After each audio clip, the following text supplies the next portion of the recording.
Mm-hmm. Check now. It's going online on everything right now. Hold on. Says I'm Welcome back online to on the Facebook. universe. Says Are you're we back. back? Says I'm back. Hey, look at that. Hello, everyone. See what happens? See, here's the thing. I think what's happening is that Disney's catching wind that we're talking about them, Man. and they're shutting us down. That's what's happening. Disney's catching wind, and they shut us down. They suck. Stop it, Disney. Leave us alone. I still think All right, back to Invincible. Vince McMahon's Here we go. behind it. Okay, yeah, Invincible. Great show. The guest voices are amazing. A lot of them from The Walking Dead and from other stuff that are really, really cool. Glenn's the main voice, right? This might be the first time that I've had to tell you to watch something and stick it out. Yeah, well, I've seen it. You know what I mean? Like, yeah, I think it was just, but I don't think I would have liked too much at that point because I was sad. Sure, But I understand. at the same time, that whole, as I mentioned, the whole deal of, hey, family. it's superheroes, but they're actually real people. Look what they do behind the scenes, and families and kids. And what did you think of my theory on now? Listen, I was just throwing this out there because it's new, and I know there's comics, I guess, about this thing. Yeah, there is. Yeah, Image I Comics. didn't realize it. I didn't realize it, but when I first watched it, I'm like, God, there's a Batman, there's a Flash, there's a Wonder Woman. There, you know, I mean, they kind of had covered off the bases, and I'm like, so the boys just did this. These guys are doing this.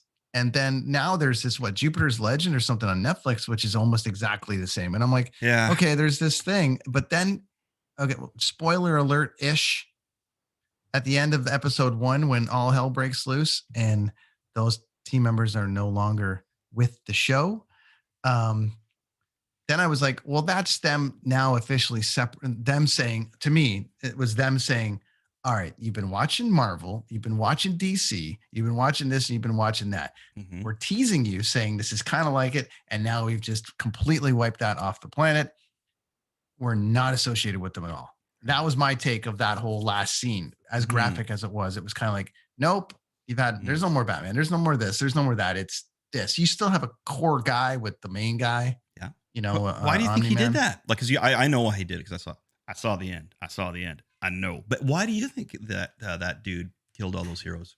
Well, I'm not that far ahead. No, I just predicting. yeah. I'm just curious if you're going to get it right, or if you. I'm gonna predict that he had sort of some kind of plan in his brain to have him and his son rule the world, and they didn't want any interference. But I'm pretty. I mean, obviously that's probably not the case. I haven't heard much of that rumbling online. But my first thing was like, you know, that he was like trying to create this little bubble. That's the word of the year, right? The bubble for himself, and he's gonna bring his son in, and they were gonna form their own thing, and he can control everything. But I don't think that that's the case. I have to get caught up on it. But the thing is, I'm at episode 3. It's killer. I like the animation. I think it's awesome. Great actors, great voice actors, man. Great voice actors. I had to go back in there. Mark Hamill's in there too. Yeah, you know? And buddy who plays Seth J. Rogen. Jonah Jameson in the Marvel or the Spider-Man movies. Like, he's Omni-Man. Yeah. He's one of the main characters as well. And what was the other lady in there that you said was from around here? Who does the mum? Sandra Oh. Sandra Oh. Yes. Where's she from, Lonnie? She's from Napanee. Napanee. She's from Napanee, right up the road from me here. As Avril Lavigne, who comes back all the time and visits. Oh yeah, you've seen her at the local 5 and Dime. Oh man, every time I go through, if I ever go through Napanee, I've only been there a few times, but she's always there. Oh, and our cat how did our cat get back in the house? I thought we barred him from the house. Yeah, it's cold. Put him back out. It's like an earthquake when he hits. So yeah, I recommend watching Invincible though. If you can get past, like, if you're a seasoned comic book, TV show, movie guy, you may be a little tired of the subject matter off the hop. But like, oh wow, how is this kid gonna deal with having powers and going to high school and being a normal kid? You know what I mean? Which is funny because I'm so tired of that there's none of that in Skeletron in the Machete comics first release, right? There's none of that. That's how tired I am of that kind of stuff. So off the beginning, there was, I liked it, but there was some scenes again where I'm just kind of like looking at the pictures on my wall. Sure. Yeah. And it's like, we've been here before. And even with the high school thing, they did it with Tom Holland with Spider-Man. It was like, which I know you weren't really a big fan of. I was actually felt pretty refreshed that they went down that road. Just me personally. I was like, to your point, because of the other Spider-Man movies and Tobey Maguire and Andrew and all these different people, I was like, to me, it was just a fresh take on it. Yeah, So I didn't hate that version. There's other things I would like to see than that, though. It's like, man, why is they wasting their time here in school? They should be showing how he makes web shooters or whatever. You know what I mean? Like, yeah. should be more stuff like that. But I get it. But that's why the kids like it. You know what I mean? And I get it. It's not for me. I'm old.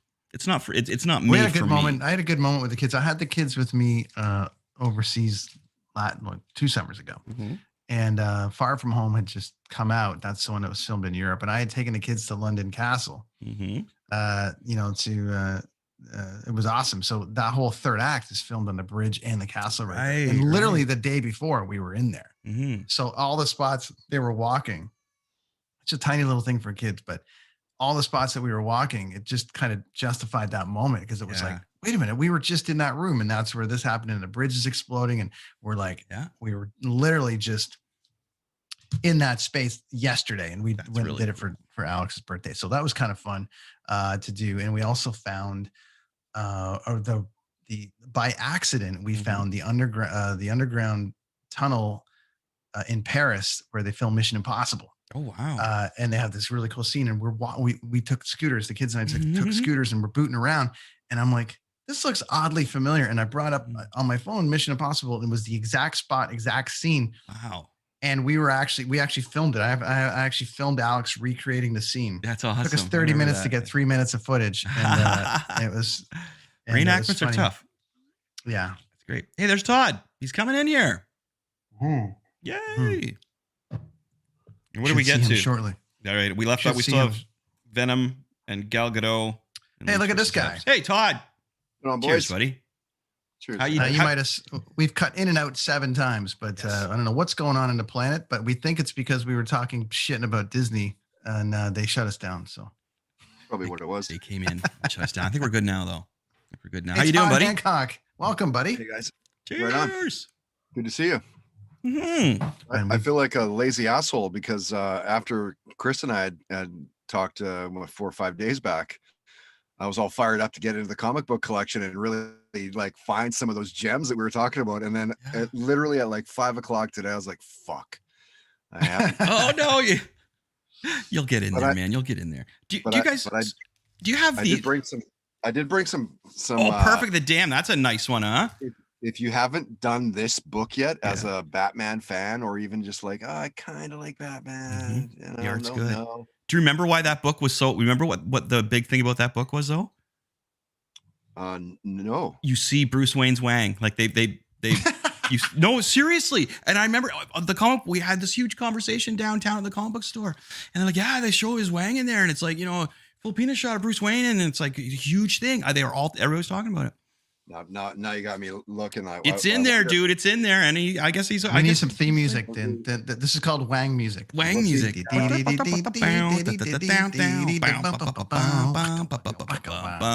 the theme on the network this week. And then the second print, they blacked it out though. You couldn't see it. It's the theme. Remember that, Lonnie, and that Batman? Yeah. See, my wife remembers it too because she was there when we were all talking about it. Because I was like, so I said to the guys, I was like, so is it really popular and hard to get because the art's good, or because they show Batman's Wang? And the art's amazing. Oh, it is good. It's really good. But we were just laughed at each other. I was like, well, I don't know.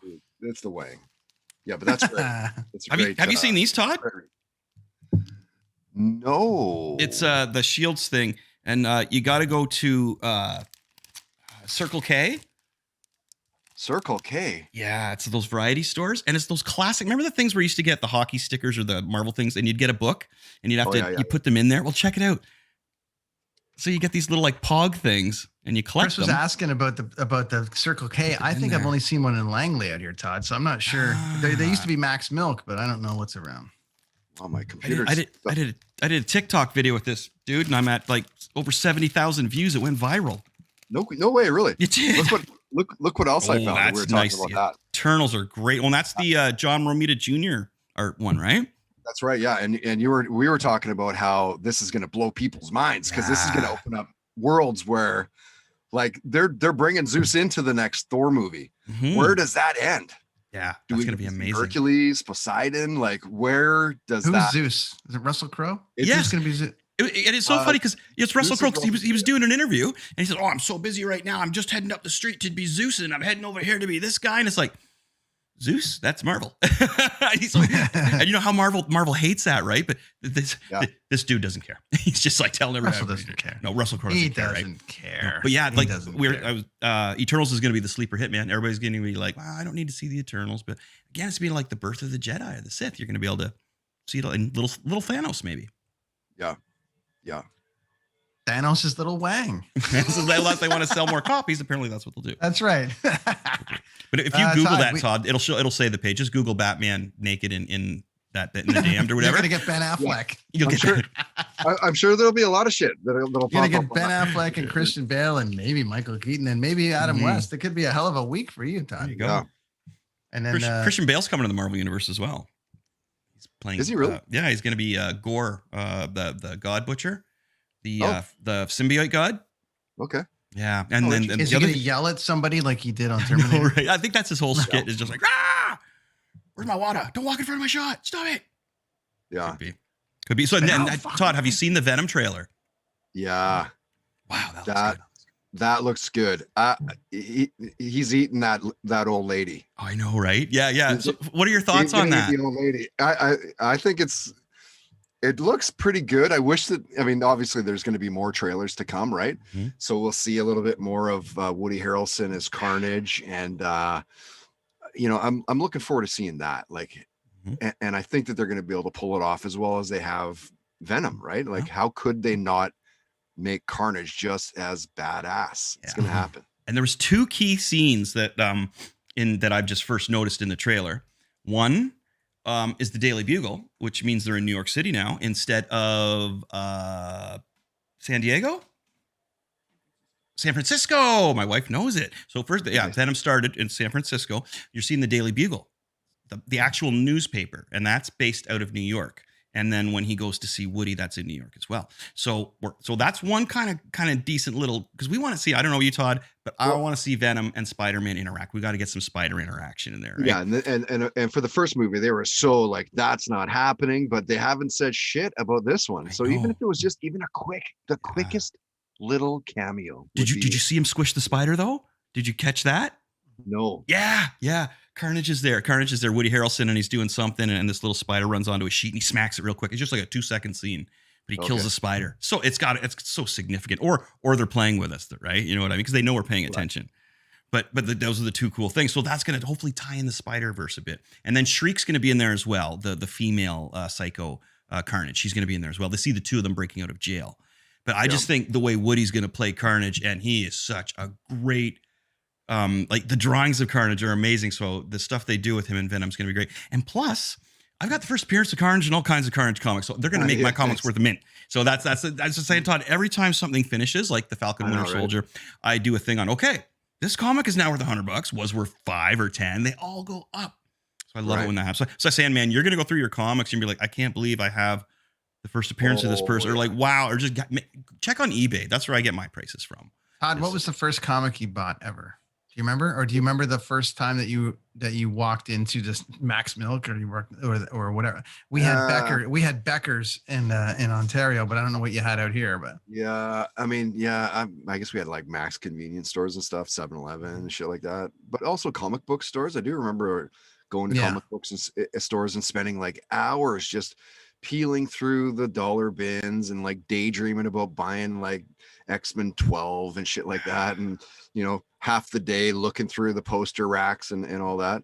But the actual, like, I don't know, the first one I don't know, man, I was pretty young, probably before I can remember really, but the one that really grabbed me was X-Men. It was X-Men in grade 5. It was around like issue 190-ish, 190, 200, around there, where it was like the Morlocks and Underground and like the Sentinels and shit. And it was just like, as a 10 or 11-year-old kid, to open your mind to that fucking blew my mind, man. And see, Todd, you're the first guest we've had on here in a while that's the same age as me. Most of them are older, including our host and our other host, Mike. So this is great, because that was around the same time. There you go. It was around the same time. I came in issue 130, 131. Right. I think it was 132 was the first X-Men I got. But there was that one with was Wolverine alone, right? And that was when Wolverine first started becoming popular when John Byrne and Chris Claremont really brought him up, and he had that whole issue where it's just him against the Hellfire Club. So it was the first That's kind of right. solo Wolverine comic you saw, and that was I missed that issue. I got the one before it and the one after. I was like, what happened in there? And I was just like freaking out, right? Because back in the day we had no internet. If you didn't get that copy, man, you had to wait to go to the comic book store, and who knows how much it cost. But Totally. yeah, the X-Men really turned me on back in the day, man. Great comic books. Yeah, it was Great and right then that was the whole Phoenix saga, and yes. I jumped in on that, right? So that was really cool. I came in on Spider-Man and the Clone Saga, which is funny now because that was the other thing about, I was going to say, Brent, about Invincible that was kind of getting me down a bit, was the clones. It's like, oh my gosh, do we need more clones? Why do we need more clones? But I Todd, guess have you started on Invincible yet? Yeah. Did you finish it? I'm only on episode 3, but how far are you, Todd? I'm only a couple episodes in. Did you let the kids watch I binged it today. No kids, no. I was joking with Brent. I was like, just get Alex to watch it, man. He can review it for us because I hadn't really seen it. And then I did see it, and I was like, whoa. Yeah, the end of episode 1, Alex went like this. He was like, yeah. Should have videotaped his reaction. That would have been because he hasn't really seen, like, I didn't know it was coming either. I was sitting there watching it going, yeah. And then when they dropped the kids listening at home, when they dropped the on everything, in episode 3, I was like, I've got him 3 episodes in, and now I kind of have to shut it down. Maybe, I don't know. Not that he's not going to hear it on the schoolyard, but I don't know how far they take it, Chris. You'd have to let me know. Is there any boobs and stuff? No, nothing sexual. Okay. It's all just violence. Is there anything is it just some violence and swearing? All violence. If there's anything sexual going on, it's just totally hinted at, and it could be confused with something else. Adult, you'd be thinking they're having sex because there's the girl that twins herself off. Yeah. Oh my God, there's a funny scene where the one girl comes in and you've seen that part? Yeah. I saw that part. Yeah, the one guy's having like a menage a trois with the one girl, but there's 3 of them, right? But you have you got that far yet, Todd? No. That's very minor part. Very minor. I love the name of that character, by the way. I can't remember the names of the man, but I binged it all today. Today. Nice. The whole thing, dude. Yeah, I went through the whole thing today while I was working. Oh, she splits, right? She's got the extra character. It's very anyway. weird. But so Invincible is pretty good. I like it. Superpower. Yeah. Well, I'm just getting a little tired of cloning. There's a lot of cloning going on, and then the whole Darth Vader comic is explaining about how Palpatine did his cloning with Snoke. So I've just been throwing so much cloning. It's like they got to come up with a new way. There's got to be something new. But I guess they're trying to go into what they're perceiving is going to be in the future. And cloning looks like a big thing. Cloning and teleportation should be 2 of the biggest things they're probably working on, right? Well, you'd think that. Can't you full time right now? Don't we already have that ability? Why can't we fucking full time with everybody? Yeah. Let's do it. Yeah. So that we can just walk through a portal and that would be amazing. Something. Yeah. Something up. There's something up with everything that we see on the earth that's we question and wonder how it happened. The pyramids and all these things, ancient alien theories, right? Yeah, and they all align to a specific degree, and there has to be portals. I mean, that's really cool. Sounds really weird to say, but it has to be alien. You're in Surrey, British Columbia, where I live, Todd. Or in Bowmanville, Chris. In Bowmanville, of course. Bowmanville. Gotta have it. Todd, we touched on we went pretty good, and then we got kicked off because the line there, but that's all right. Started coming at us, and then we went back. We've been on a bit of a thing about Chris. This is on the bonus version that we're going to release on the audio, but we dove into some of the expanded universe on Star Wars and the Darth Vader comic and how they're getting into a bit of origin. The Bad Batch, yeah. Bad Batch and stuff. So to you, a question to you on how do you feel about all the extra Star Wars stuff? And how do you watch it? Because when Chris watches it, when he's watching Bad Batch, he doesn't care about the animation per se and the rest of it. He's trying to watch the little bits that are tying stories in. How do you watch these stories? I think a little bit of both. I don't really know it chronologically to the point where it bothers me. Like when I can't, X-Men movies bug me because they're not chronologically. No continuity in that stuff, right? Man. And it's some continuity, please. Why is Iceman in school when he was one of the original guys? Yeah, and why is it Alex before Scott Summers? That is ridiculous. Totally, right? So that bugs me, but I'm not to the point where I'm like that with the other one. So I'm kind of with Star Wars. So I kind of watch it more for just like the fan part side of it, I guess, Mm-hmm. you know, and like I truly do love those things. And you know, like the Clone Wars, the animated Clone Wars was insanely good. Yeah, the Darth Maul stuff was great, huh? Like Alex so is- impressive, right? So yeah, I think like Bring It On, like were they not talking about like a Boba Fett movie on Yes. its own? Did you watch you And finished the Mandalorian? Yeah. Mandalorian was amazing, yeah. How And great was kids that? watched that, and Oh. of course they loved it as well, and So good. loved the last episode. Yeah, so I'm hearing all these things that are happening with Star Wars, and wholeheartedly like yes. We went from that to Invincible, which we just touched on. Mhm. Obviously, Yep. thoughts. I don't.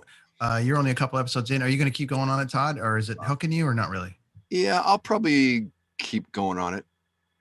Chris gotta has watched the whole thing. It was the first time I've ever told Chris to stick it out, and he actually beat me to the end.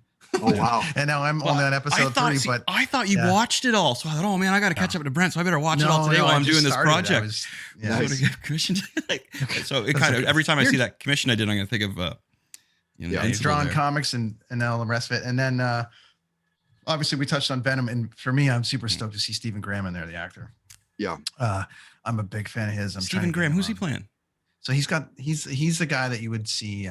He's a major character actor. He was in the Band of Brothers. He was in the Irishman lately. He played. Was he playing a cop in the movie or something? Or Yeah, I think so. It looks like he's playing a cop in the movie. He's Oh, he's the guy with the beard? the goatee that's walking. Oh, and like, he's yeah. he's an actual character from the comic Yeah. book. I watched a thing on it today. Yeah, I He's didn't recognize he's him. great. He's one of my favorite actors. And Yeah.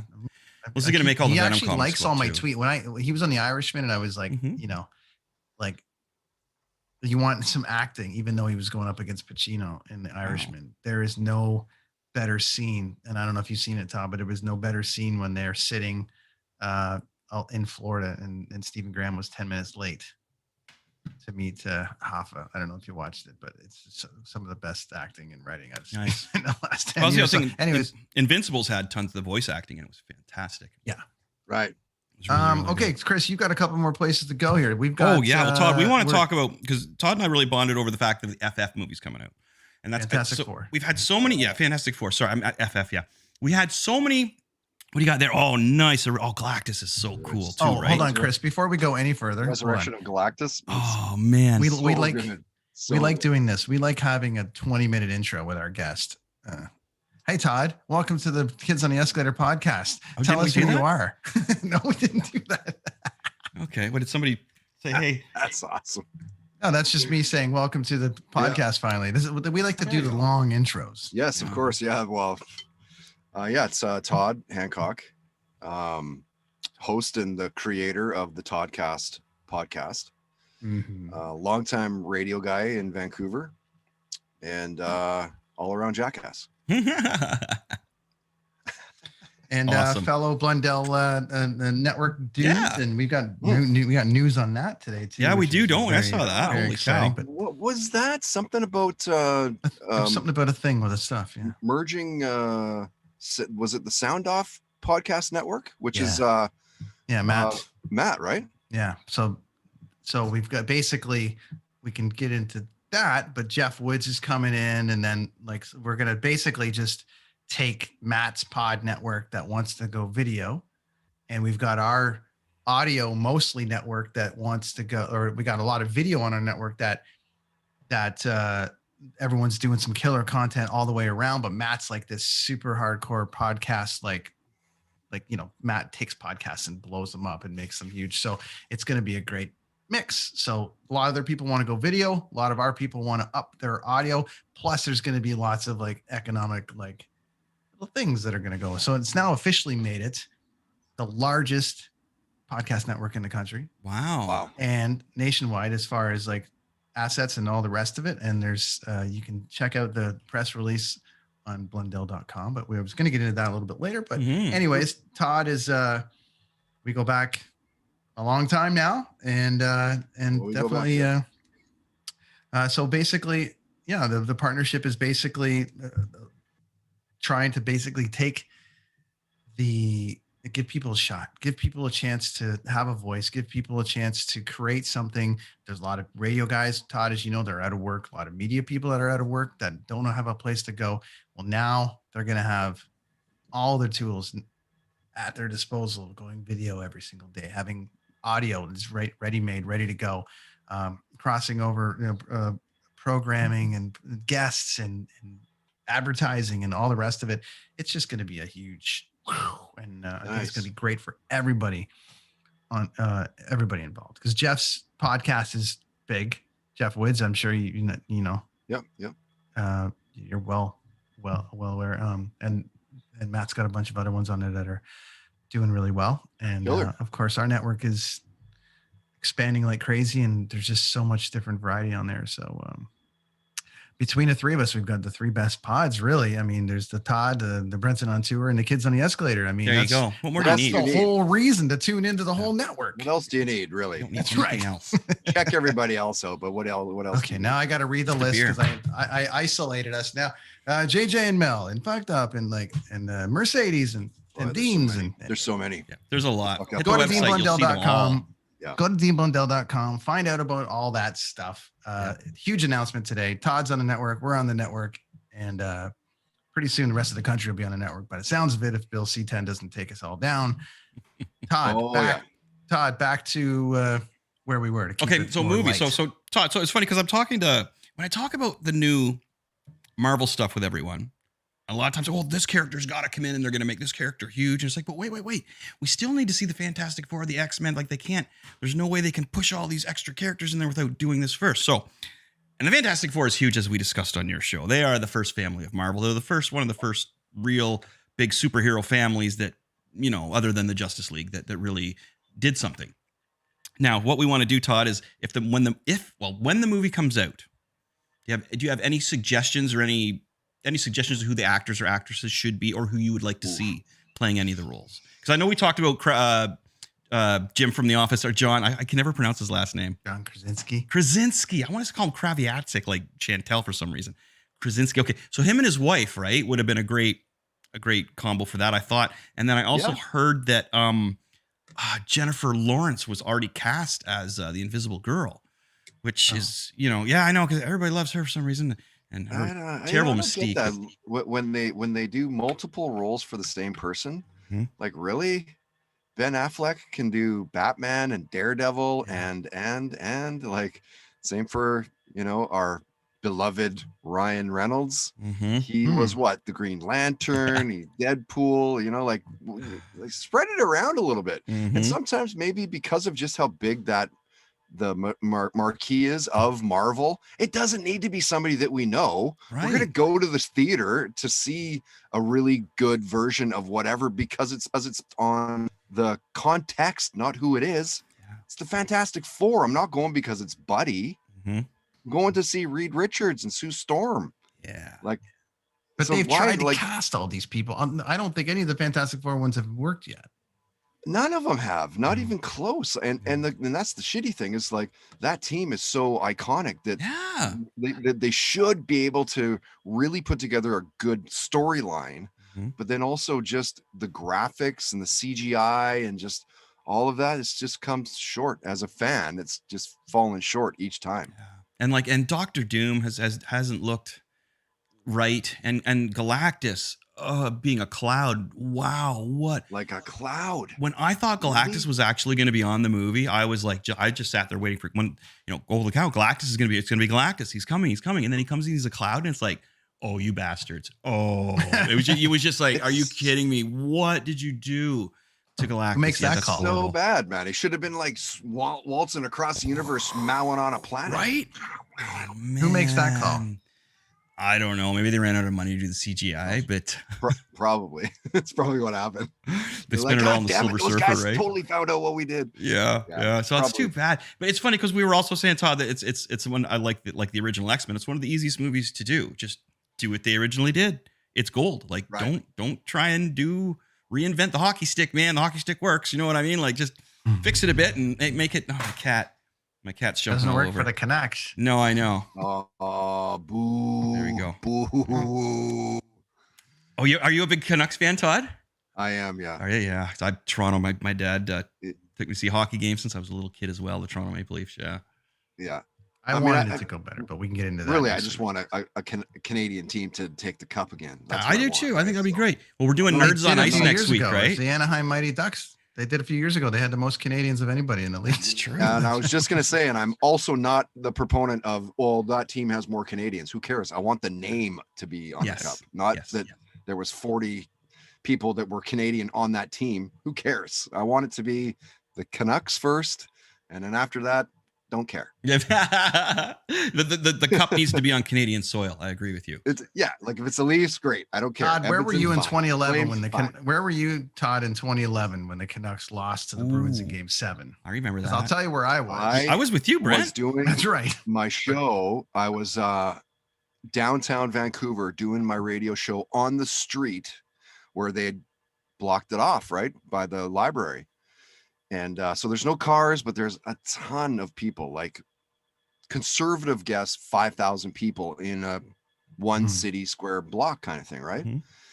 And as the game is progressively, we are seeing that there's no chance of us coming back. You're starting to see bottles and shit chucked through the audience, and and the air was starting to get electric. You know, you can feel like this is not good, right? So right at the end of my shift, it was 7 o'clock. I called my wife and I was like, I was gonna stay downtown, but I think I'll see you in like 15, 20 minutes. Mhm. And then of course 20 minutes, half hour later, they're riding in downtown Vancouver. So I was right there, right in the thick of it, right until the very end. And then I was like, I was sitting in a pub with Chris, and we were at our buddy Scott's pub in Port Perry, at Harp and Wiley's. We were watching the show, and there was so much hate against the Canucks that all you clowns were looking for Boston to win. Oh, yeah. You guys were all like, fucking go Boston, because everyone hated Burroughs. I wasn't. Everyone. I wanted Vancouver to win. I didn't want Boston. Everyone hated Vancouver at that time, and I was like, "Come on!" And then then the whole thing went down, and then it switched right to CBC. And Chris was like, "Hey, Brent, your city's on fire." And then they showed the whole thing, and I was like, "That's what you get." I was like, "Oh, come on, Surrey, represent!" You know, no, everybody in the pub was screaming at Luongo. They were all telling, "Paul Luongo, get him out of there!" That's what it was. Is there was a lot of Vancouver fans, but a lot of Bruin fans. 2-0. They lost. But don't you remember that? Because we were sitting by this guy. The mistake in that series was not playing Schneider in Game 3, and because they had him on the ropes, it was 2-0. Why? I know play the hot hand. I don't give a shit. Schneider's numbers against Boston were killer that year. They should have played Schneider in Game 3 and just were like, Lou, we're going with Schneider in Game 3. His numbers are better, and then you can say, we did it. It's only one game we lost, and then we move on. But once you lose that game, which they did with Luongo, now what do you do? Yeah. They didn't go to Schneider in Game 4. They went back to Luongo. Then it was 3-2, and Schneider never got in they won the fucking Jennings together. They were like the best tandem in the league for goaltending. So why they never played Schneider in Game 3? And to me, that was the difference in the series. And I know a lot of people will disagree with that, but I think playing Schneider in Game 3, regardless of win or loss, they would have been like, okay. And if they win, they go up 3-0. Is Boston going to come back and win 4 in a row? Maybe. I do remember that, actually. Yeah, I remember the sports guys in the city talking about that Schneider should have started. And I thought so. That. His numbers against Boston were lights out. So then anyways. Great tender as well, for sure. Yeah. Anyways, that was the mistake. That's what lost it to me, because by the time they got to Game 7, Tim Thomas was like, I'm not losing this. Oh, yeah. No, yeah. He was a weird I'm not losing this. Huh? I'm not losing this. Ah. Good goaltender. And the Nathan Horton thing. We're close, man. We're close. You know what was an interesting story about that? Is that I think Aaron Rome was suspended, right? And Aaron Rome suspended for hitting Nathan Horton. Oh. Remember Horton went out in Game 2 or something. Remember there was like the knee on knee or something like that. And I think Rome got a 10-minute misconduct, and then he was suspended the rest of the series, even though there was question whether it was a dirty hit or not. Do you know that if the Canucks would have won the series, he wouldn't have been able to have his name on the cup? Really? Because he was suspended in the final, because he was suspended during the final. All of that season, all of the shit, because he was a workhorse in the playoffs, to get suspended in the final series. If you win the cup, you don't get the name on it. Could you imagine? Could you imagine if they would have won the cup? He would have just jumped off a bridge. Well, I think to get your name on the cup anyway, you have to play at least 30 regular season games and at least a game.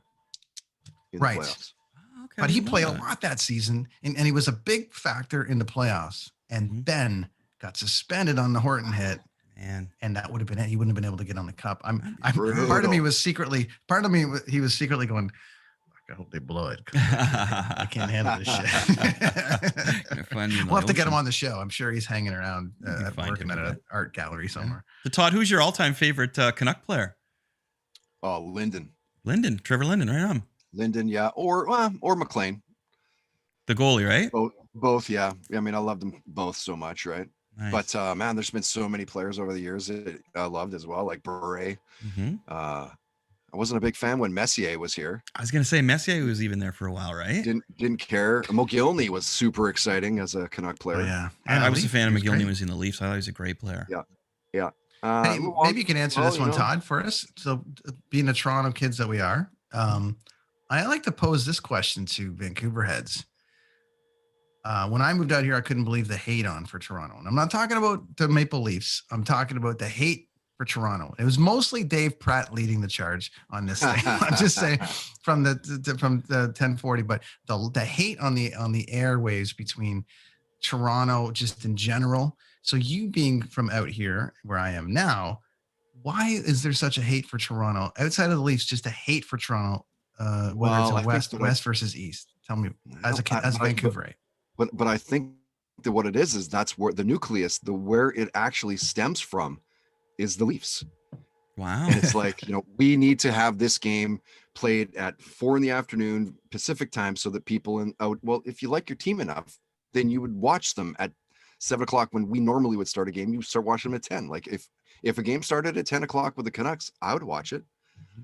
It's that mentality of like, when you hear like the when they're doing like sports scores and everything, they can't fucking get past the Canucks fast enough to talk about the Leafs again for 50 minutes. It's that, I think, is what it is. It's just so like, it's the center of the universe. Everything revolves around that team. And I think that's where it actually comes from, is the Leafs. Mm-hmm. Like, I don't know that it's city so much. It's like that with bands, though. Toronto bands used to think there's like when Brent and I used to play in the scene, right?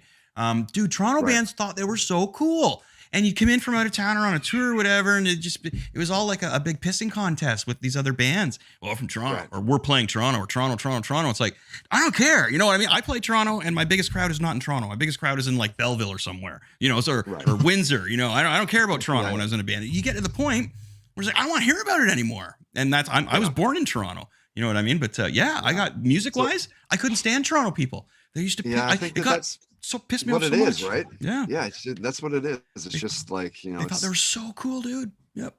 Yeah. And that's just not the Vancouver. No, the other side of it too could be West Coast way, right? More the West used to send the East all their money to balance things out. Right. And also when I moved out here, I mean, I remember I was like 05, 08, maybe it was whenever the election, if we back it up 10 or 12, whenever that was, they finally needed BC to decide who the prime minister was going to be. Oh, wow. Up to that point, if you won Yonge Street, you just took the whole thing down. Yeah. It'd be like if you win New York, you're the president of America, of the United States. Right. So it was kind of an interesting one. I always like to ask that take because I don't know too many people out here from here. Oh. Even Morrison's from Toronto and like some of these other guys. I don't know too many people from Vancouver here. Right. It's I don't know. I mean, I personally have never, maybe I've ribbed about it or whatever, but not true wholeheartedly like fuck Toronto. I've never been like that. I've had some fun times there, North by Northeast, and going and just getting completely shitty with the guys in Dine Alone, and take comfort in the fact that lots of people in Toronto have said fuck Vancouver all the time. Chris, where do you want to go now, buddy? Okay, well we didn't. So FF movie. Todd, did you have anybody you think would be great for even one of the characters? My only thing is I would love to see a really young Johnny Storm. I could even do some unknown character actors as long as they're good. You know what I mean? As I mentioned, there's some actors in the Falcon Winter Soldier that I thought were pretty weak, and they dropped the ball a bit in there, especially compared to WandaVision, which I thought was strong. So do you have anybody that you think, even one of the... I can't really think of anybody offhand. Like I'm with you. Like I would much rather see somebody though. Who the hell is this? Yeah. That's a good actor. Mm-hmm. Than, oh great, it's Ben Affleck again. Right. Like that's what I want to see is like a good actor, maybe not necessarily super well known, because again, it doesn't need to be. It doesn't. Ben Affleck's not getting me to go see Batman. No, exactly. Like it could be one of you guys, and I'd go see it. What's Ben Affleck getting you to go see, Todd? Ben Affleck. If he did a Kevin Smith movie, maybe back in the day, like the original movies that he's known for, right? Mallrats, all the Kevin Smith, the Smith Chasing Amy's and all that, like that. Okay, he might be pulling me in for that, but like, well-known roles like Batman, Fantastic Four, Wolverine, and shit. Like it's not. What was the Wolverine's actor's name again? Hugh Jackman. It's not Hugh Jackman. It's getting me to watch that. It's Wolverine. Yeah. It could be like Dave Smith. Fuck yeah, I want to see Dave Smith be Wolverine because the trailer looks awesome. It's not Hugh Jackman, it's the character, right? So yeah, I don't know. Long way of saying it. I don't really know. I don't really have any favorites. For me, I've never really been that, like I'm super that guy for name me bands and who worked on that album and who's crossed over and all that shit. I'm that guy. But as far as like name me like 20 actors, I'd be like, got a few minutes. Right. Yeah. I got to Google like actors and stuff. And because the Moon Knight TV show's been cast now. Right. And it's the gentleman who was Poe Dameron. And I couldn't stand his character. Sorry. In Star Wars. Oh. Yeah. So he's playing Moon Knight. And then, and the villain. Oh, who's the villain in Moon Knight? Larry Bird. No. Was he in True Romance? Chad Kroger. No. Oh man, he's a popular actor, and so they got another popular actor to play the villain in True Romance. Christian Slater. Yeah, is it not Christian? Is it Christian Slater? No, but it's somebody like that. Somebody like Christian Slater. True Romance is a great movie. Oh, dude, anything Quentin Tarantino touches, I just love. He's got so many great movies, dude. Amazing. Yeah, he's one of my favorites. I watch any that and The Shining. The movie The Shining is like my all-time favorite. I watch that like a dozen times a year, Todd. It's just one of my favorites. Wow. If I'm ever feeling drained mentally about drawing or art, I just put that on. It's like, yes. Oh, interesting. Yeah, I really love that movie, dude. So cool. That's how he unwinds, just watching Jack Nicholson take the well, world no, that's down. No, I unwind by killing zombies on my PlayStation. No, I get creative by watching Kubrick movies because everything was done on purpose in a Kubrick movie. There's nothing's by chance. Like if there's a ketchup bottle in the back, it's there on purpose, right? And you can read it and stuff. But yeah, I'm obsessed with that Shining movie. I see something new every time. Great stuff. Great. So, but this Fantastic Four movie should be simple to do, I think. As we mentioned, they go into space, they get hit by cosmic rays, they come back, they have powers. They decide they're going to become a super exploring team, and the Mole Men come up from underground, and then the side story is Doctor Doom. And then you expel you bring Doctor Doom in for the second one. Like really bring him in the second one. And the other easy one to do is the X-Men. If you do the original X-Men, you got these kids with powers, they can't control them. They need a mentor. Put them together. Society hates them. Boom, there you go. There you go. Right. Just fight Magneto at the army base. Oh, Magneto, yes. He chucks a couple tanks at him. Yeah. There you go. Yeah, and he threatens to blow up the whole world with bombs. Like it's easy to do. Really easy to do. Why haven't they done a Kraven the Hunter as the villain of a Spider-Man movie? Like, what are you waiting for? Yes, he's awesome. You know that series where he actually kills Spider-Man and buries him? Have you read that one? Oh, yes. I can't think of the name of it. It's excellent though. Like it is superb. Like he actually kills Spider-Man, stops his heart, buries him, takes over. I can't remember the name of it, but it's so good. And the cover of him of him like beating his chest on Spider-Man's grave in the rain. Oh my gosh. And then the one where Spider-Man's crawling out of the grave. Like it's just really, really done well. Okay, really, then I have a question for you. I got a question for you then. If we're talking about it's easy to do Fantastic Four because you're going to just follow this thing. Mm-hmm. Todd, you don't care about cast. You just want the people to be good. Yeah, I just want it to be well acted. Sure. Do these superhero movies, let me just throw it out there. Would you accept a completely different take on a Fantastic Four? No, they did that already. But I'm not talking about the explosions and I'm talking about these superhero movies. We go in expecting the world to explode and the fucking superheroes are going to rescue everything. What about a subtle M. Night kind of approach? Well, that might not be good for Fantastic Four, but you could do that with a character. Oh, there's millions. Wouldn't that be interesting? No, if it was like you're watching this movie and at the end of it, what are you saying? Fuck, it's Fantastic Four. Mm-hmm. Yeah. I would be open to that. I'm just curious. I mean, do they all these? Are we in a spot now where I think we touched on it a couple weeks ago, where there's literally like, you just have an expectation going into a superhero movie where everything's gonna blow up and everything. And Chris says that on Invincible he was talking about, oh, we're back to this story. We're back to the kid like going to school. Mm-hmm. So how could they change these superhero movies in a subtle way that completely changed it? Like Deadpool did it, but he still blew a bunch of shit up. Could they do a big enough change to make it more like a Kubrick kind of thing, Chris? Could they ever take? You got to get the right character. You got to get the right character. Like it's just you just need the right character. The Punisher could be done in a way where there's not a lot of sci-fi effects. You could get inside the Punisher's head, man, and it'd be really, really cool. See, Moon Knight might be that way. Moon Knight is, he's one of you have these lower tier heroes, right? Like Daredevil and Spider-Man that fight more on the streets. And then you get the Avengers and the Fantastic Four who are more fighting cosmic entities. The whole thing about Fantastic Four is they're fighting enemies from another planet. So to do that would be cool. And I'd love to see maybe somebody try and write that. But again, if you're fighting stuff on a cosmic level, that might be a little difficult. But again, Daredevil would be a great one to do. Oh, there you go. Daredevil. Boom. You could do a dark, creepy, nice, without any special effects at all, Daredevil movie. Because his psyche in that character is incredible. He's this blind kid who his dad wanted him. It was a boxer, right? He grew up watching his dad fight for a living and tell him not to fight. You got to learn. You got to learn. You got to learn so you don't live the same life as me. And then the kid loses his vision and his dad. And he turns to the church. The church takes him in and looks after him. So now he's a vigilante. And he's torn between like what he's doing because was raised by the Christian way. You know what I mean? And we know how crazy religion is, man. Religion's nuts. Religion will mess your head up alone, let alone being blind and having your dad being, a certain way. Wow, this cat has got to go. Could you please put him in the garage? That'd be fantastic. That's like right on. So Daredevil would be amazing. Like flat out, and we could lower tier that and it would be so good. And his villains are great too. Like the whole thing between the three-way dance or the four-way dance between Kingpin, Elektra, and Bullseye in the comic book is amazing. Of course, Ben Affleck in the movie there, they really F that. Don't get me started on how the problems in that, because holy crap, they took one of the best stories ever by Frank Miller and Daredevil and just F'd it. But Daredevil could be done on a very low-key level and done just amazingly though. Like just so cool.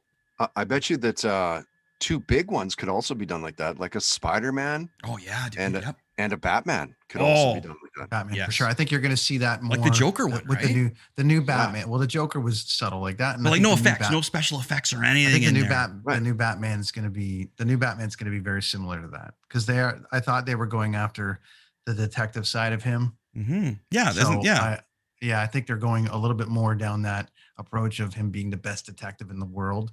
All the characters, the bad guys seem to be a little bit more human. And you got Penguin and Two-Face. Is that who it is? You got Penguin, Catwoman is in there, right? And I think the Riddler. Oh, the Riddler. Okay, decent. So it's going to be the interesting. Riddler's usually pretty over the top, right? Yeah, but they're all done in a little bit of a different way. Well, it'll be interesting to see. Yeah. But the Riddler's always usually over. No, I feel like that side of DC though lends itself to that. Even the Dark Knight series was a little bit more normal. He had flying shit and all the rest of it, but it was still just him against the Joker. Right. And then this other guy with a breathing problem. So I'm just just saying like, and the first one was him against himself. And like, I'm just saying there was very little. Batman only enters that world when it's that world. But the Batman series itself is very subtle. And so I think it lends itself to that. I think Batman lends itself to that. Oh, you do. Anyways, where do you want to go now, Chris? You got a couple more things before we let Todd get out of here. We want to do pop culture. Yeah. What are some of your favorite pop culture moments that we've had so far this year, Todd? Pop culture moments. Yeah. Wow. I don't know. Like I can give you one of mine just to help you out a bit here. Yeah, get my brain rolling here. What do you got? As a whole, man, WandaVision, I thought was so Yeah, that was cool. for the adults. And That was for cool. us, our Marvel fans who just want to find the Easter eggs, whether Mephisto showed up or Keanu Reeves was a character that did Nightmare. Oh, dude, it was brilliant. I loved it. It kept me watching. When I was done, I was looking at my wife going, "Oh my god!" When Quicksilver showed up, the original cool one, I was like, "Yes!" Yeah. It was kind of like the Mandalorian moments, which I have a few of those, but as a whole, Yeah. WandaVision I thought was brilliant. One of my highlights. Yeah, I would say so too. And it actually surprised me. Like for the first episode, I was like, what is this? I just don't know if I'm going to do this. Like, yeah, I know, right? Huge Marvel Comics fan. I actually have the Vision and remember the Scarlet Witch limited series. I've still got that. Nice. So I was like, I'm just going to give it another chance. And by the end of the second, I was like, okay, they got me. You see where it's going though, right? As a Marvel fan, it's like, oh, okay. Oh, I see. And then it's like, wow, is there going to be twins? Or and then the twins come in. It's like, oh my god, and that's Agatha Harkness. Right. And then it all starts to click for you as a Marvel fan. And then you're looking at everything else, right? Like everything else that's happening. Yeah. So I think you also got to touch on the fact, Chris, that almost everyone was out.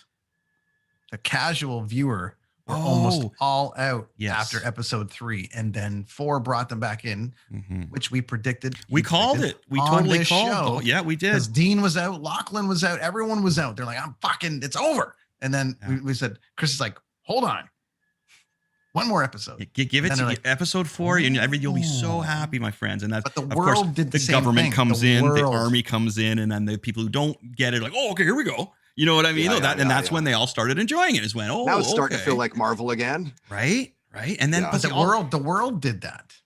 Yeah, the world was doing the exact same thing at the same time. The world was all doing that, and I haven't seen that in a long time. The way they showed, and just Scarlet Witch though, her acting, Elizabeth Olsen's acting, and I keep forgetting her name, the Han girl, Catherine Hahn. They were brilliant. I kept saying that they should be nominated for awards for their acting because both of them were brilliant. They were fantastic. There was no flaws in anything they did. I thought it was great. Like, so that was like, that would probably be pop culture wise my highlight of so far is one. Yeah, I would say that. And further to that point, what did you think when Scorsese was saying that that's actually not cinema? Yeah, I know. You're saying like they did a really good job of acting and everything. Like, is that just like he's a guy who doesn't watch all the movies. He watched one movie and probably walked away, that was terrible, and hacked on it. You know what? There's no way Scorsese sat down and watched more than 2 Marvel movies. There's no way that guy did. And I get it, and that's cool. Yeah. So somebody caught him lipping off about it when he was in a bat. And he's an old dude too, right? These old guys, man. They go, when you sit down with your parents and you're like, come on, man. They're going on about the bird outside or something or whatever. Watchmen. Tell me that's not a good movie. Or the Joker, the latest Joker movie? Are you kidding me? Right. Like, that was brilliant. If DC would tie that into its whole continuity, they'd have something. But they don't like to commit. They don't like to commit.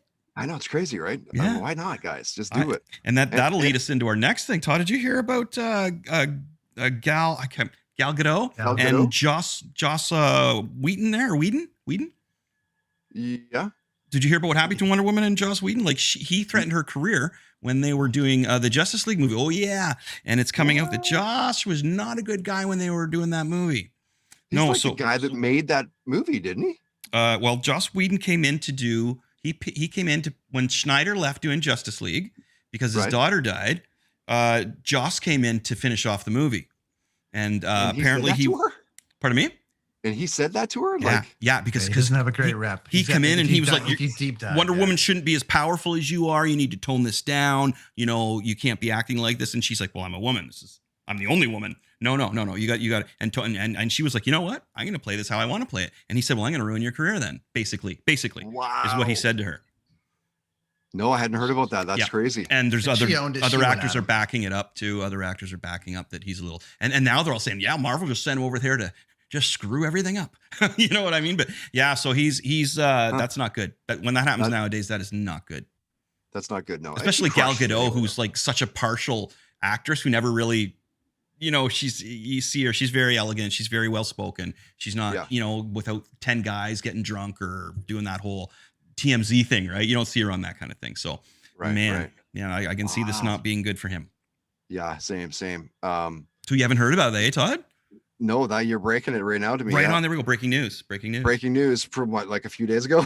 Yesterday, just from yesterday. Breaking news from yesterday. Yeah, from yesterday. Yeah, I would say, yeah, it has to be WandaVision for the pop culture, back to that, or like Mandalorian. Yeah, and the Mandalorian has been the last year or so, right? I So, love yeah, the I would say Mandalorian. There was a couple episodes where I finished watching them. I was like, same as the other one.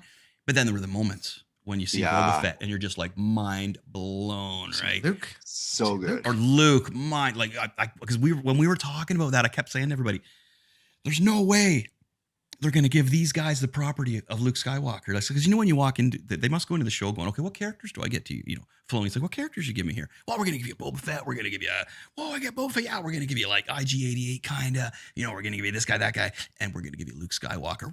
What? You're going to give you, I can write, could you imagine? So I'm saying, yeah, you're going to do like an Iron Fist movie, but you get to write Spider-Man in there at the end of it. What? Right. That kind of thing. So so there was moments in Mandalorian. A couple episodes I thought it was great, but a couple things, not as exciting. WandaVision for me was just like solid all the way, buddy, all the way, right? And those moments where I'm yelling, "Yo, oh my gosh!" Like that Luke moment when Luke came on the screen, man, I was like, "Oh my god!" There hasn't been a lot of those moments in a while, and where the whole world reacts. Yeah. So the Mandalorian, I liked it, but there was moments, whereas WandaVision had everything. And then what else? Oh, well, comic book wise. But did WandaVision have Bill Burr though?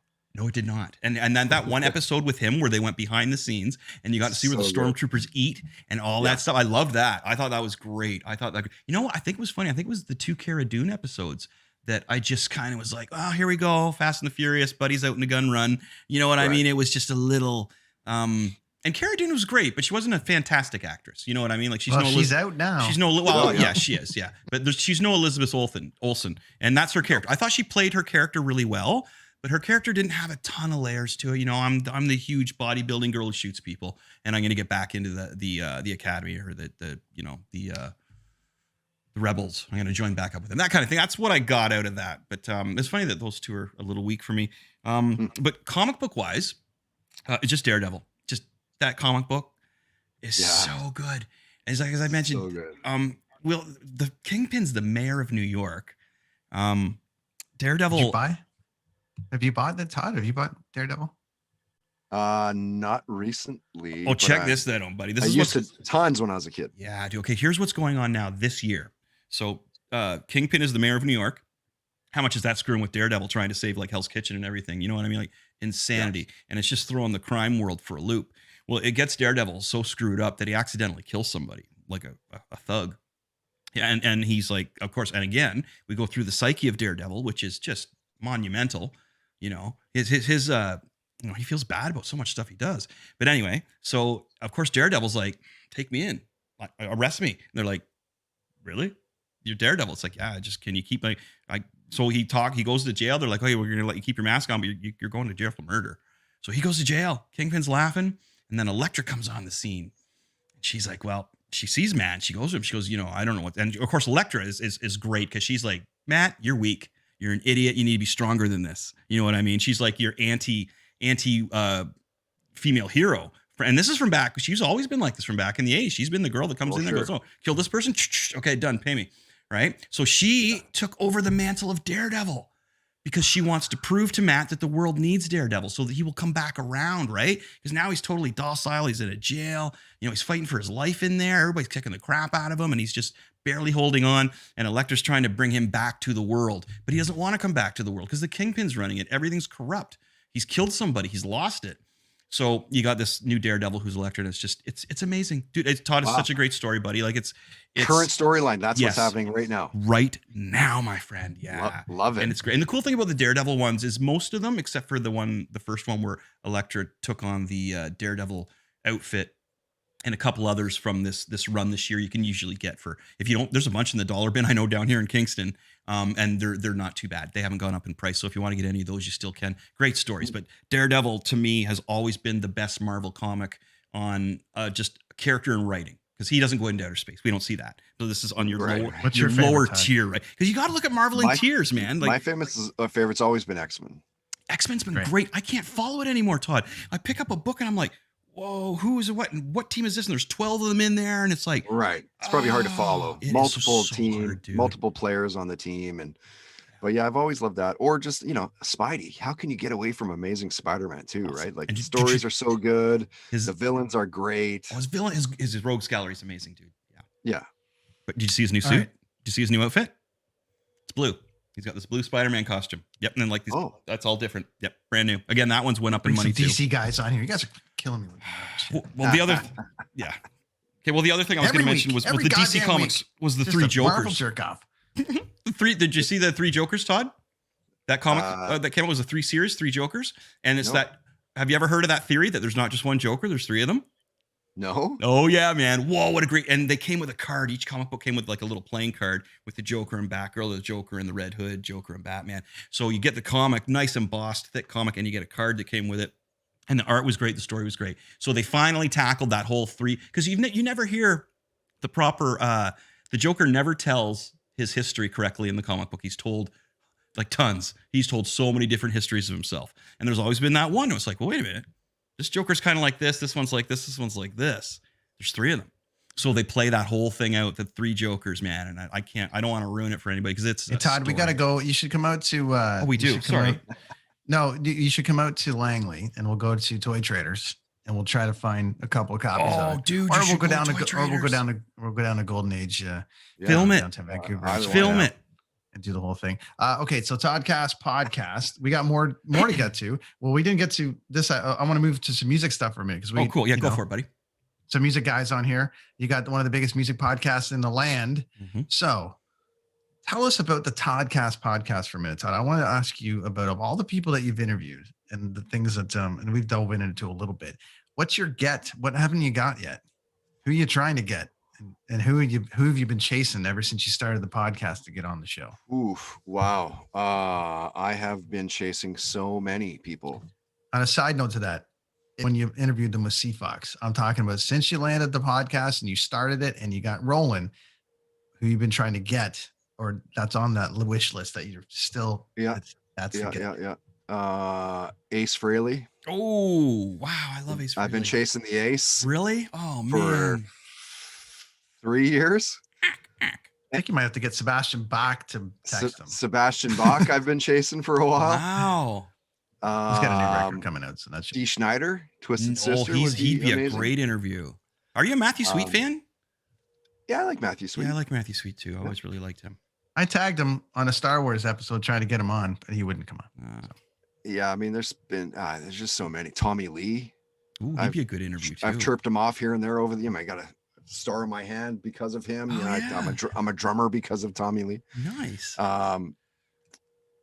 Yeah, I mean, those are like probably the first 4 or 5 that I can think of. I mean, I haven't even reached out to try to get like Robert Plant or Jimmy Page or something like a Paul McCartney. Like that's just. But if you could do 3 hours, any format like this on the pod, and you're like, all right, go. Who is that dream guest for you? Ooh, that would probably be Jimmy Page. Ooh, nice. Yeah, he'd have some great stories. Jimmy Page. Chris, what's your 3-hour interview guy?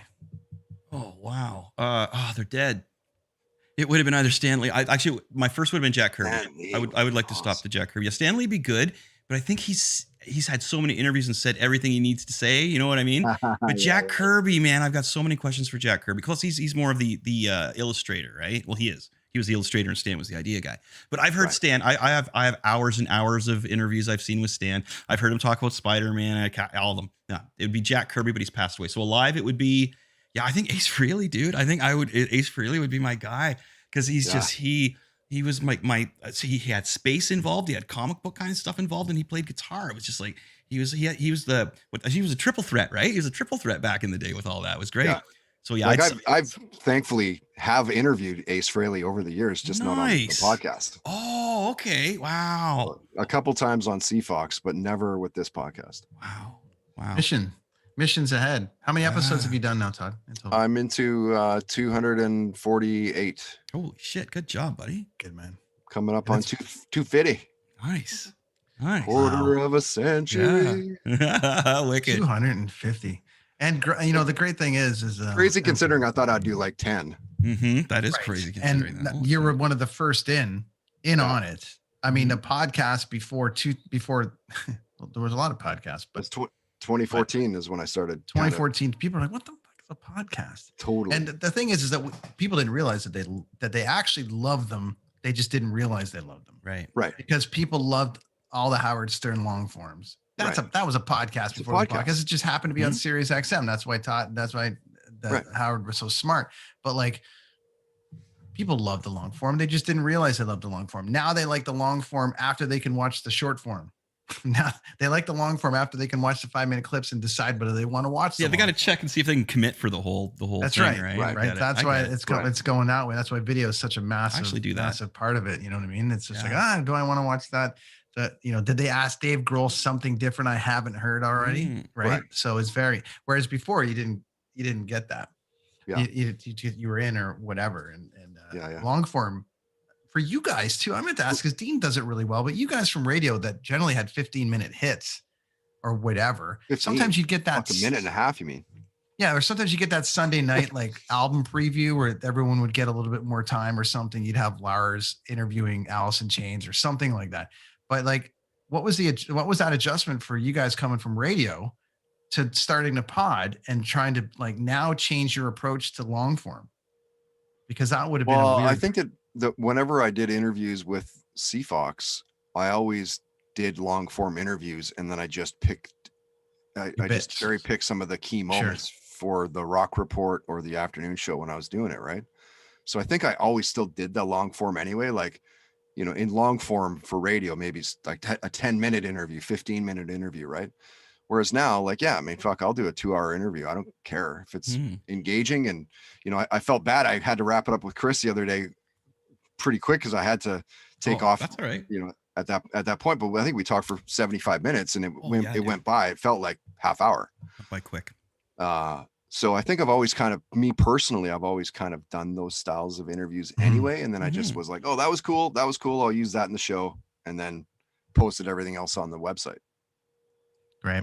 Perfect. Yeah. Well, you were one of the first to do it, man. And and you were a big help for me when I started mine and which has helped with this. So, dude, we're happy to have you a part of the Right on, man. Family, brother. And we're all sponsored by Blue. Look at this shit. Yeah, we all got the blue microphones going on. The blue. We got the blue going on. Okay. So we got to roll because we've been on and off and cut off and back and on and all the rest of it. We try to keep her to 90 minutes. So I think we're at 90 minutes collectively. I think we did 20-minute pause in the middle there. Yeah. It's harder to keep it under than it is to go over. Because people say to me, how do you talk that long? And then they pause and they're like, oh, yeah, right. Because they know that I go and go and go, right? But their first instinct is always like, how do you talk that long? And then they always pause. Oh, right. We generally tell Chris he's got a no energy drink policy, but 4 hours before the pod. So that's just the way it goes. I get talking too quick. I get because as I mentioned it before, is I don't have anybody to talk to this about other than my wife, which is great. But you know what I mean? Like so when I get it online here, I just like, But you guys both like the greenery. So we both like to smoke as well. We didn't even get to that. There's a bit of that and proud green Canadians right here, man. Yeah. We can get into all that down the road too. Yeah, all right, definitely. Todd, lay it all out. Where can everybody find you and all the things that you're doing? Social media is just at Toddcast Podcast on everything, on Facebook, on Twitter, on Instagram, YouTube as well. And then I've got my website, toddhancock.ca. Just Google Toddcast and you're probably going to find a ton of stuff. Right? Yeah, I think you could do that, or Todd Hancock and you'll find it. Yeah. Beautiful. And any interview in particular that you want to put out right now and say, I home run this one and this is like the best one that I've done. And everyone needs to listen to. Coming up, I've got an interview with K-Flay. It's awesome. My daughter's really stoked. My daughter's really stoked on that one. Yeah, K-Flay is she's next week's musical guest. I just released yours today, Chris. Yeah, I checked it out, dude. Yeah, it's great. Again, thanks for having me on, man. I love getting on other people's podcasts too. I know cool. it's fun, right? It is great. It's great. It's just different being, on the other side of it. But the K-Flay is really good. That's coming up. I'm just trying to think of any other ones that are. I got to tell you, I'm going to just throw it out there, whether people hate it or not, or hate people or not. The fact that Chad brought you to his house and let you do a long form with him, that was like the first interview with Chad from Nickelback in years. Oh, wow. where Right. you got long form, and I thought you fucking slayed it. And Chad's a very intricate dude. Like, I mean, for all the shit that they take, the Mhm. dude is like, It's pretty level. I mean, well, he changed the whole thing. They were one of the last bands to sell records. Mhm. Not to mention all the, and all this bro country we can blame him for, which he probably doesn't like. But Totally. regardless, Him he and had an Joey influence Moy, on man. he had an Yeah. influence on everything since 2000. And when did they break? 2000 and Ish, 2002, 2000-ish. Yeah, around there, 2002. and I haven't heard a long form from him that wasn't on Howard Stern. You're the only one I've heard, and he brought you to the house. He brought you to the house, and I thought you nailed it. So, any people out there that just want to deep dive, Todd's got some great stuff on there. So make sure you check out Todd. Yeah, I mean, my SoundCloud and my iTunes and all that. You can find everything. Yeah, I mean that interview with Chad specifically was so like I called him. I was like, hey, you want to do a quick interview? They just jump on the phone. He's like, no, fuck that. Come out to my house, like crash over. We'll play some pool, get some good eats, and play some new shit. And I was like, yeah, sounds great. And he's one of those guys that I've known for so long that it's Chad who's super famous, but to me, it's just Chad Kruger. Yeah, that's awesome. He's not anything. I've known those guys since the start of their band and just kind of watched their success and super happy and proud for them. And but yeah, it's a really good, I will agree, that's a pretty good interview because he's so, it's like two buddies talking and you kind of catch him off guard, and he's traveling down roads that I'm sure he's like, fuck, I can't believe I just said that story. That's great. When I was out in Abbotsford at the arena working, he was there most of the shows just hanging out, and he was a really good guy. So yeah. Anyways, okay, Todd, boys. Thanks, buddy. Nice. Right on. Yeah, Good thanks, to see you, Todd. Come back anytime, man. Yeah. Come back anytime. Hang out and Sounds good. Love to. That's Todd Hancock, everybody. Toddcast podcast, fellow DeanBlundell.com podcaster member, comic enthusiast. Comic enthusiast, all the rest of it.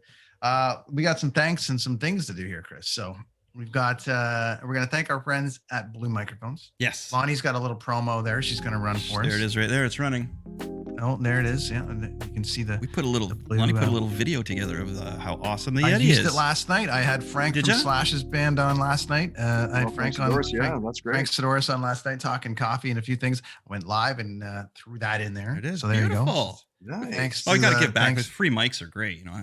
Yeah, free is good. I love a free mic. A couple things.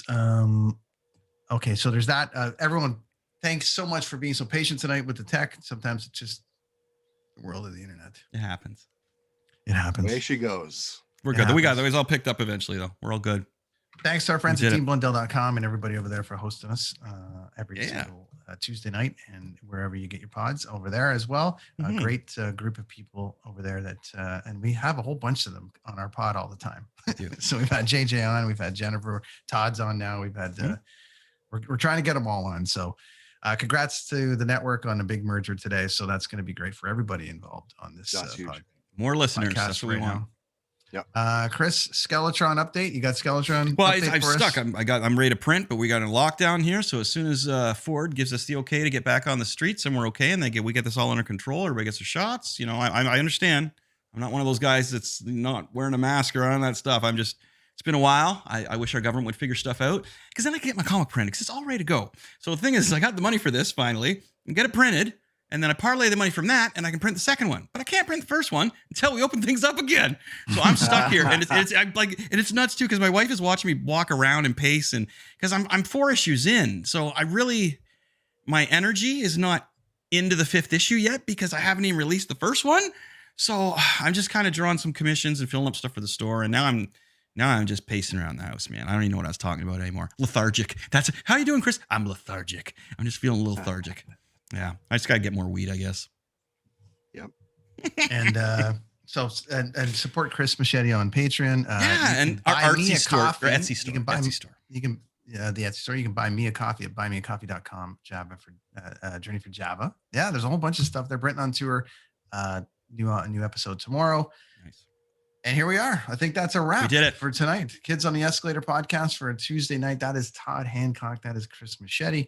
I'm the other guy. Thanks for watching, everybody. Good times. Rad dudes. Yeah.